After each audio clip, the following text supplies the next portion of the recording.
the land of the Nile. Soft ambient intro, desert wind, gentle flute, slow heartbeat drum. In the beginning, there was only sand, wind, and water. A vast river cut through the endless desert, shimmering under a sun that never seemed to rest. That river was the Nile, the giver of life, the quiet heartbeat of a world that would become Egypt, before the pyramids, before the pharaohs, before the temples rose from the dust. There were small huts made of reeds, and footprints beside the muddy riverbank. People watched the water rise and fall, and they began to listen as if the river itself whispered secrets. Every year, the Nile would flood, covering the fields with black, rich soil. When the waters fell away, the land would sparkle, ready for grain, for life, for hope. This rhythm, this breathing of the river, became the heartbeat of an entire civilization. At night, the people would sit beside small fires, watching the stars reflect on the water. They believed those stars were the souls of gods, drifting above the Nile like lanterns in their quiet world. The river was everything. Mother, father, and the bridge between life and death.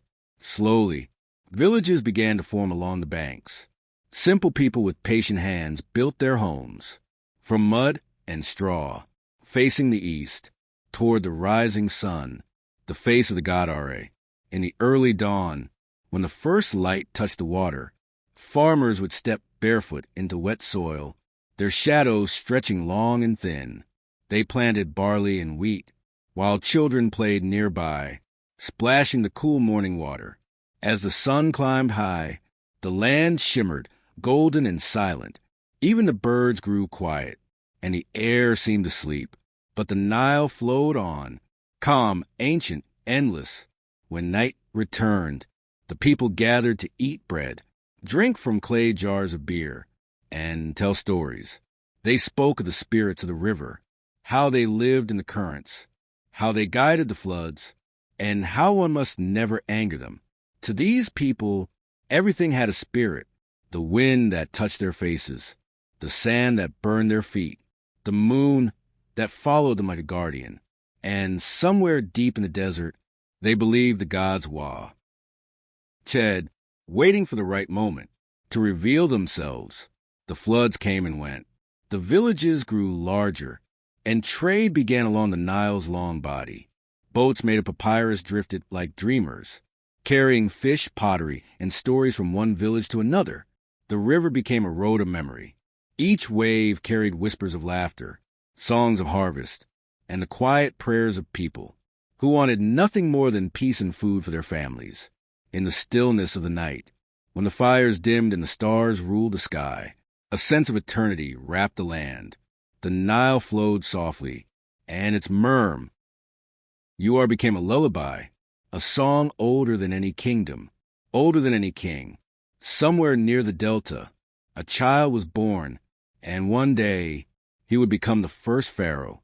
But for now, Egypt was only a dream, a sleeping giant in the cradle of the river. The water carried the promise of everything that was to come: temples, gods, pyramids, an eternal question of life after death. But tonight, in the calm breath of the there was only the river, the moon, and the sound of people drifting into sleep. Gods and myths awaken. Soft choral hum, distant desert wind, faint temple bells. Before the first pharaoh wore his crown, before the pyramids reached for the sky, Egypt dreamed of gods. In the stillness between the river and the sand, people began to see shapes in the stars, faces in the firelight, and power in the rhythm of life and death. They called it Ma'at, the harmony of all things. The river's flow, the rise of the sun, the beating of a heart, all were part of Ma'at. And to keep this balance was to keep the world alive. From this quiet truth, the gods awoke. Ra, the sun god, he was the first to rise. Ra, the sun, the great eye of heaven. Each morning, he sailed across the sky in a golden boat, lighting the world and chasing away darkness. And every evening, he descended into the underworld to battle the serpent of night and be reborn again with the dawn. people whispered his name at sunrise. They opened their doors to the east and felt the warmth touch their faces, as if Ra himself blessed their waking. But Ra grew lonely. The world was bright, yet silent, so he looked upon the waters of chaos and breathed life into others, gods and God. Desses to fill the heavens, Nut and Geb, sky and earth. From his divine breath came Nut, the sky, her body a curve of stars, her arms stretched across the horizon. Beneath her lay Geb, the earth, green and fertile, his laughter shaking the mountains. They loved each other deeply, but Ra, fearing their union, ordered the god Shu, the air, to keep them apart. And so the sky was lifted high above, and the earth remained below, forever longing for her touch. Each morning, Nut gives birth to the sun, and each night she swallows him again. A cycle of light, darkness, and rebirth. This was the first story of Egypt, a story of love divided, of creation and loss, and of eternal balance. Osiris and Isis, the sacred love. Time flowed like the Nile. More gods were born, among them Osiris and Isis, the brother and sister, the king and queen of the world. Osiris ruled the living, teaching humans to plant, to build, to worship. He brought peace, and the people sang his name at harvest time. Beside him stood Isis, wise and gentle, the goddess of magic, love, and protection. She watched over children, whispered comfort to the dying, and taught the people healing. Their kingdom was full of light, and even the river seemed to glow with their blessing. But not all hearts were pure. In the shadows, their brother set watch with envy. He was the god of storms, of desert winds and chaos. He hated the calm of Osiris's world. So one night, Set plotted a feast. He built a beautiful chest, carved with gold, and promised it to whoever fit inside perfectly. Osiris, curious and trusting, lay down inside. The lid closed. Set sealed it with lead and threw it into the Nile. The river carried it away, through reeds and darkness, until it vanished into the Essie. The world fell silent. Crops failed. Children cried. The light dimmed. The journey of Isis. Isis searched endlessly for her beloved. She followed the river's path, her tears mixing with the water. In the whisper of the wind, she heard his voice, faint but alive. At last, she found the chest, buried among roots of a great tree. She brought it home, and with her magic, she tried to call him back. But Set found her again, and in his rage, he tore Osiris apart, scattering his body across the land. Isis did not give up. She traveled across Egypt, gathering the pieces one by one, her song echoing through the desert like a prayer. When she finished, she breathed life into Osiris once more. He could not remain among the living, but he became something greater, the lord of the afterlife, ruler of the silent realm beyond. Death, from their love, came a son, Horus, the falcon, the avenger, the sky's eternal guardian. Horus, the sky and the king. Horus grew under Isis's care, hidden from Set's fury. When he came of age, he rose to challenge his uncle. Their battle shook the heavens. Wind roared across the desert.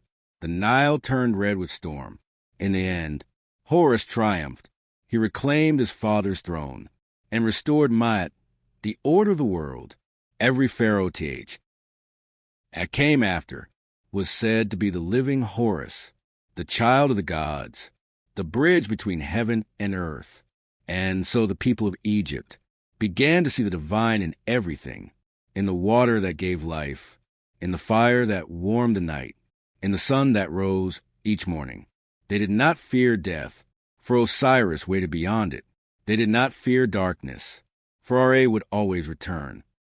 Each temple, each prayer, each breath became a tribute to balance, to the dance of chaos and order, love and loss, life and eternity. The gods had awakened, and Egypt began to dream in color, stone and light. The first pharaohs, Long before the pyramids, before the temples and gold, there was only the river and the people who followed its flow. Each season, the Nile rose and fell, a rhythm older than memory, and along its banks, small villages grew, clusters of mud brick homes, fields of barley and flax, and children who laughed under the palm trees.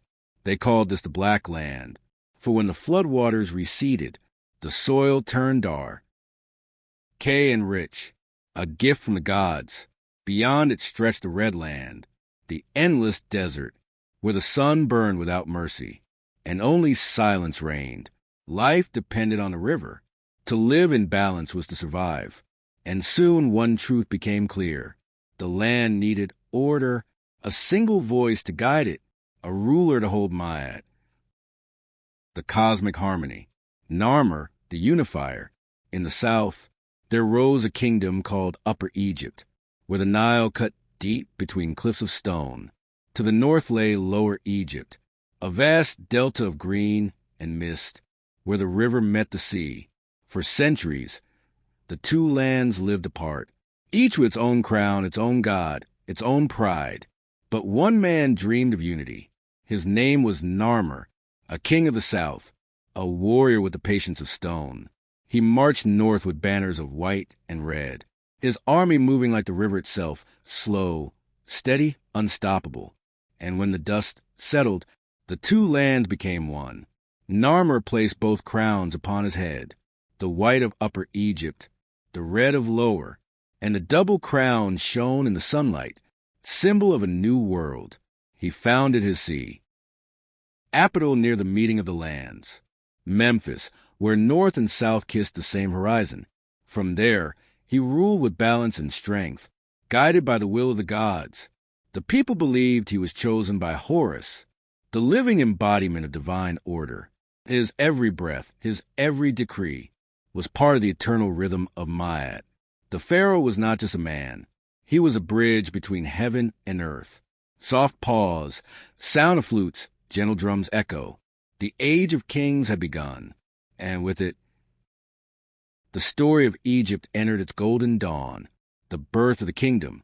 Narmer's successors built upon his dream. They organized the land, scribes to record harvests, priests to speak to the gods, soldiers to guard the river. They raised temples from stone, decorated with carvings of falcons and lotus flowers. In the cool shadows of these halls, priests burned incense and chanted hymns to Ra, Osiris, and Isis. Each day, the pharaoh offered gifts to the gods, bread, wine, and oil, so that the sun would rise, the river would flood, and life would continue. To the people, the pharaoh's rule was sacred, not a matter of power, but of harmony. He was a hard O. F Egypt, and if he faltered, the world could fall into chaos. The gift of the Nile. Year after year, the Nile gave its blessing. When the floodwaters came, the people celebrated. When the land turned green again, they sang songs to Happy, the god of the river. They built canals, stored grain, and created calendars to track the floods. Their world was not ruled by wealth or conquest, but by time, the rhythm of the seasons, the whisper of W. Ater, the call of eternity. And every heart beat in rhythm with the river, belief in the afterlife. Even in death, the Egyptians saw only transformation. When a pharaoh died, his soul joined the gods. His body was prepared with care, wrapped in linen, anointed with oil, and sealed within stone. The tomb was not an ending. It was a home for eternity. Servants carved prayers on the walls, so the soul would find its way through the underworld. Golden amulets were placed upon the heart to protect it in judgment before Osiris. They believed that if the heart was light, the soul would rise to the field of reeds, a place of endless harvest and peace. But if heavy with sin, it would be devoured by Ammit, the eater of hearts. So they lived ACH day with devotion, keeping Ma'at, truth, balance, justice, at the center of their lives. From the union of two lands, from the whispers of the river, a civilization was born, ancient, vast, and wise. The world had its first great kingdom, its first written words, its first dream of eternity. The reign of the Pharaohs had only just begun. The age of the pyramids. Long after Narmer united the lands, Egypt began to dream in stone. The pharaohs of the Old Kingdom looked to the sky, to the sun that had always watched over them, and they wanted something eternal, a home not just for themselves, but for their journey beyond. Life, Djoser and the Step Pyramid. In the city of Saqqara, there rose a man named Djoser. He was not only a king, but a dreamer of immortality. He called upon his architect, Imhotep, a man of wisdom and vision. Together, they imagined a tomb like no other, a stairway reaching to the heavens, made of stone instead of mud, strong as the mountains, silent as eternity. The workers sang songs as they cut the limestone, their hammers and chisels echoing softly through the desert. At night, torches flickered against the walls, and the Nile reflected the glowing shapes, like tiny stars fallen to earth. This was the first pyramid, a step toward the sky, a symbol that a pharaoh's spirit could rise, even as his body remained. In the warm earth, life around the pyramids. While stone rose to the sky, life went on at the river. Farmers harvested barley and wheat. Children played in the reeds, their laughter carried by the wind. Priests whispered to the gods, making offerings of bread, beer, and incense. Even in such grand ambition, every heart beat in rhythm with the river, every life tied to the seasons, every soul aware that eternity was possible. The great pyramids of Giza. Centuries later, the horizon of Egypt was forever changed. In Giza, 3 mighty pyramids rose from the sand, guarded by the stoic Sphinx, whose gaze followed the river silently. Pharaohs Khufu, Khafre, and Menkaure dreamed of eternity. Each stone was cut and placed with care, each labor working under the hot sun, their sweat mixing with dust, their voices soft songs honor the gods. By night, the Nile shimmered under the stars, and the workers rested, knowing that our hands had shaped the dreams of kings. Imhotep, the architect of immortality. Among these builders, one man stood out, Imhotep. He understood the laws of stone, the movement of the sun, the secret paths of the afterlife. He taught the pharaohs that immortality could be carved from limestone, that even the dust of earth could carry a soul to eternity. And so, the pyramids became more than tombs. They were monuments to the eternal harmony of Egypt. Night falls on the pyramid builders. As the sun dipped below the western horizon, the desert grew quiet. The workers' songs faded, and the torches burned low. The Nile whispered in the distance. The sand shifted softly, and the stars rose over the desert like countless lanterns. The pharaohs slept, wrapped in linen and dreams, while their pyramids stood as silent guardians, over a kingdom that would last for millennia. Even the Sphinx seemed to close its eyes, watching over the El, and with eternal patience, its secrets folded into stone. The eternal dream. The age of the pyramids was more than architecture. It was faith in life beyond life, belief in the gods, and the patient rhythm of a civilization that listened to the river, respected the sun, and carved eternity from the sands of time. And in the stillness of the desert night, Egypt dreamed, its stone stairs reaching for the heavens, its heart flowed with the Nile, and the world itself lulled into quiet wonder. Life beside the Nile. Even as the pyramids reached toward the sky, life flowed gently along the banks of the Nile. The river was the heart of Egypt, and the people moved with its rhythm. Farmers rose with the dawn, bare feet sinking into the wet, rich soil. They planted barley and flax, and tended to their field with care. When the sun climbed high, they rested in the shade of palm trees, drinking cool water from clay jars, while children laughed and played in the reeds, splashing their tiny hands in the river, their voices carried like plea music. The artisans and craftsmen. Not all work was in the fields. Some hands shaped clay into pottery, woven baskets and delicate figurines. Carpenters built wooden boats, while stone carvers etched the names of gods into the walls of temples and tombs. Even the smallest creation was an offering to the divine, a way to honor Ra, Osiris, and Isis, and to keep Maat, balance intact. Daily life and meals. At midday, the aroma of baking bread filled the air. Women stirred dough with steady hands, baking flat loaves over hot coals.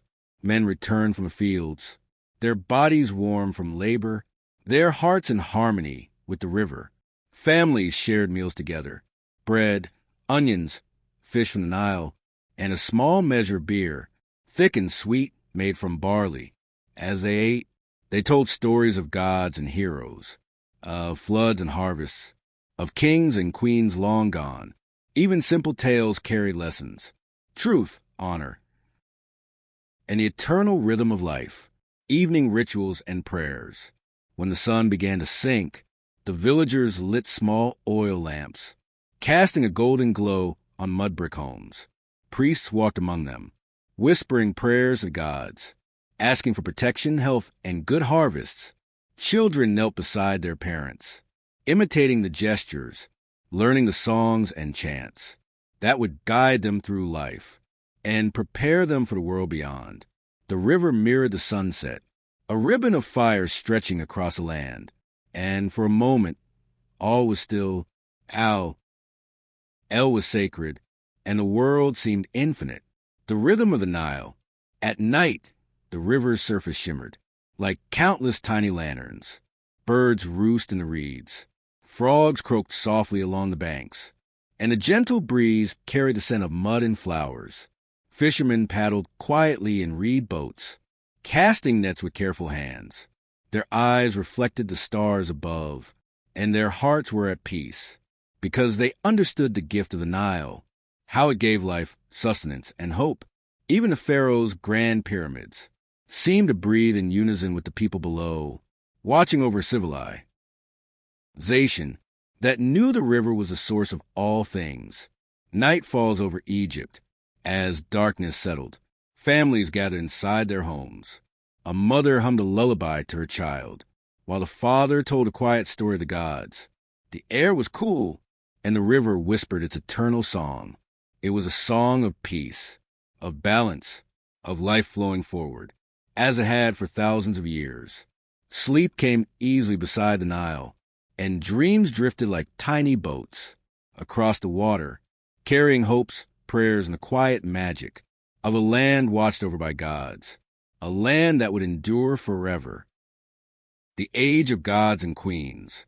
Egypt's story was not only written in stone and river, it was also shaped by those who ruled with wisdom, courage, and vision, the pharaohs who carried the names of gods, and the queens whose hearts guided their kingdom. Hatshepsut, the pharaoh queen. Among them was Hatshepsut, a woman who rose to the throne with quiet strength. She wore the crown of a king, but her heart carried the grace of a queen. Her reign was peaceful, prosperous, and full of dreams made real. She built temples that reached into the cliffs, their walls adorned with carvings of gods, rivers, and flowers. Merchants traveled from faraway lands, bringing incense, ivory, and gold. The Nile flowed gently past her palace, mirroring her calm rule and the steady rhythm of Egypt itself. At night, she walked through her gardens, listening to the whispers of the river, the rustle of palm leaves, and the soft songs of the birds returning home. Even in sleep, she dreamed of eternity, a world where order, beauty, and harmony reigned. Akhenaten, the sun's devotion. Later, a pharaoh named Akhenaten changed the sky itself. He loved the sun, Aten, and sought to bring all Egypt into its warm light. He built new temples, open to the sky, where sunlight fell freely on stone altars. Priests sang in gentle tones, and the people learned to see the light as a god's quiet embrace. Akhenaten's vision was unlike any before. It was a world of warmth and simplicity, where the golden rays touched everyone equally. and the Nile reflected that brilliance. At night, he lay upon soft mats, watching the stars appear one by one, feeling the pulse of the universe, and Noe. And the gods were always near. Nefertiti, the queen of beauty and wisdom.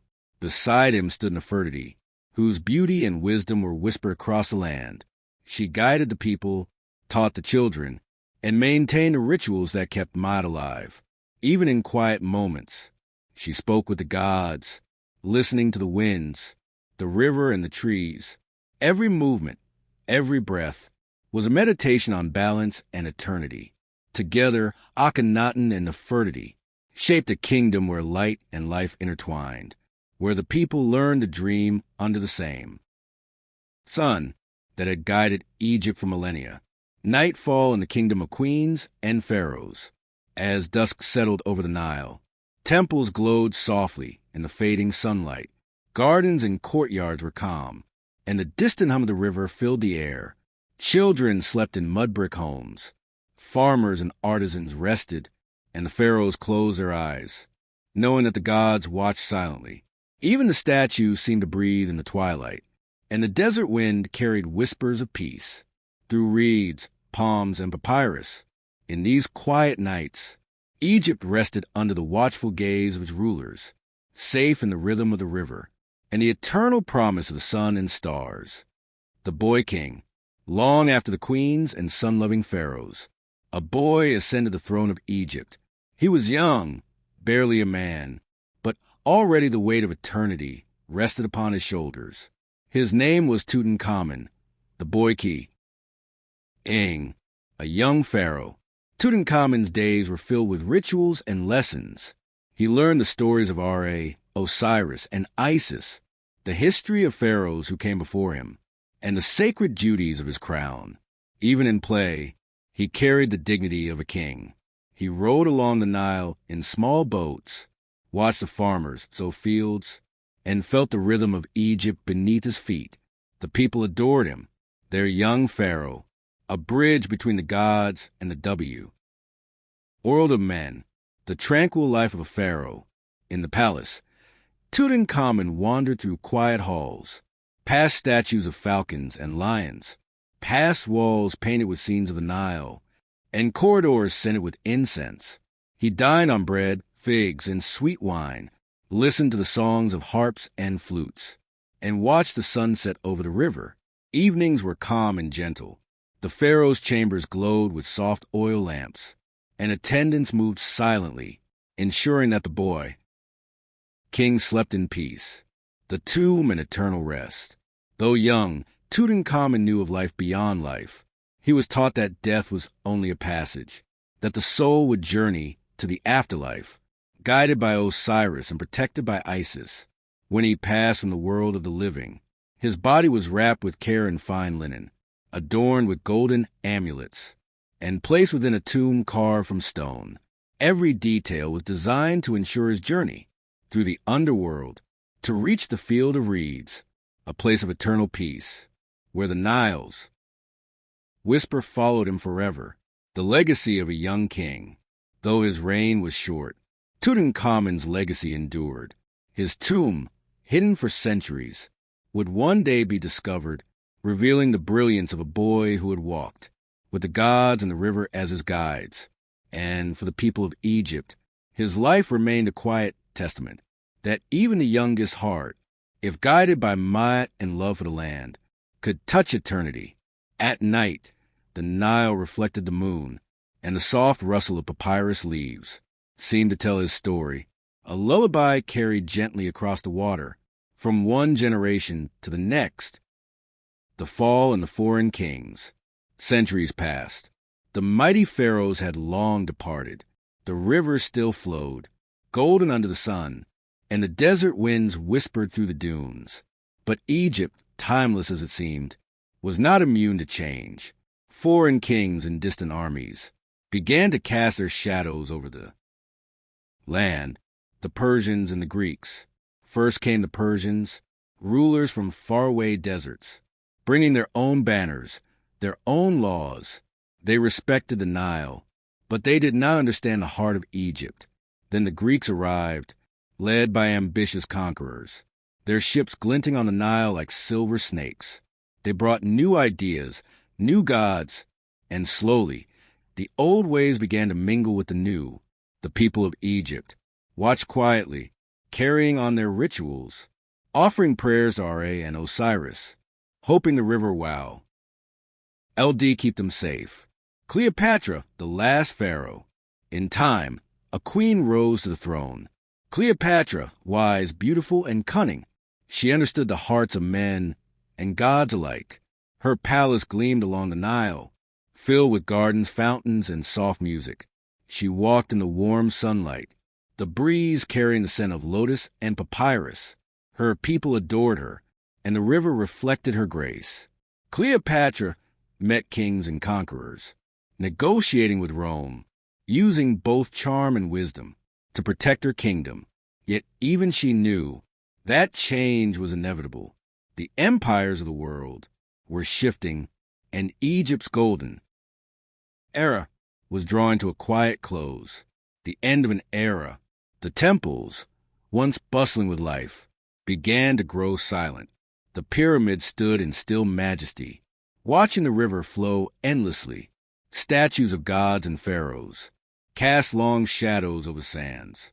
Yet the people continued their prayers, their songs, their quiet rituals beside the Nile. Life, though changed, carried on. Even as the last pharaohs departed, the river remained, carrying the whispers of thousands of years, the memory of kings and queens, of God, and dreams, and the eternal rhythm of Egypt, night in the silent kingdom. At night, the Nile mirrored the stars above, and the soft hum of desert wind told stories of empires, of love and loss, and of a civilization that had lasted far longer than anyone could imagine. The golden sands, the flowing water, and the ancient stones held the memory of a world where kings, queens, and gods once walked together in harmony. And in this quiet night, Egypt rested, as it always had, cradled by the river, under the eternal gaze of the sun and stars. Egypt sleeps.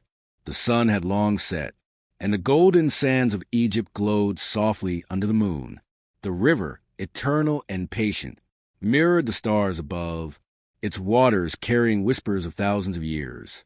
Egypt had seen kings and queens, gods and mortals, pyramids rising toward the sky, and empires falling into silence. Yet through it all, the land remained, a quiet witness to history, to life, love, and eternity. The eternal Nile, along its banks, small villages slept peacefully, fires burned low, children dreamed, and the Nile's gentle currents sang lullabies to all who listened. Even the stones of the pyramids seemed to breathe slowly, absorbing the calm of the night. The temples, silent but watchful, kept their eternal vigil over the land. The desert winds carried stories of pharaohs who had ruled with wisdom, of queens whose hearts guided kingdoms, of gods who had walked among mortals, and of people who lived in Hythm with the river, the land of dreams. Egypt slept, not in forgetfulness, but in memory and reverence. Every grain of sand, every ripple of the Nile, every whisper of wind was a reminder of the life that once flourished and of the dreams that would live forever. The stars above twinkled like lanterns, lighting the paths of ancient souls. The moon cast its gentle glow, and the river reflected the end. Less sky, a mirror of eternity, the quiet legacy. Even as centuries passed, and the world changed beyond recognition, Egypt remained in quiet harmony, its story written in stone, river, and sand. The lessons of the past, of balance, of might, of life flowing with love and order, remained as timeless as the Nile itself. And for those who listened carefully, in the hush of night, the whispers of the past could still be heard, carrying one softly into dreams, toward a peaceful, eternal sleep. The gentle meditation and recap. Close your eyes. Take a slow, deep breath and feel the warmth of the desert sun on your skin. the cool shadow of palm trees, the gentle flow of the Nile at your feet. Imagine walking along the riverbank, mud soft beneath your feet, the water shimmering under the golden light of dawn. Hear the distant songs of birds, and the faint chants of priests in quiet temples. Now, let the world of Egypt unfold before you, the pharaohs who rule with wisdom, their crowns reflecting. The sun, the queens whose hearts guided kingdoms, their voices gentle and strong, the gods who watch from the sky, Ra sailing across the heavens, Nut stretching her starry arms over the world, Osiris teaching the people about life and the afterlife. See the villages along the Nile, children laughing, farmers tending their fields, artisans shaping clay and stone, every life moving in rhythm with the river. Feel the calm of the pyramids, stone steps reaching toward eternity, guarded by the silent, patient Sphinx, the golden sands, the warm wind, the whisper of history, all wrap around you like a soft blanket. And remember Tutankhamun, the boy king, sleeping gently in his tomb, his soul carried by the river, peaceful and eternal.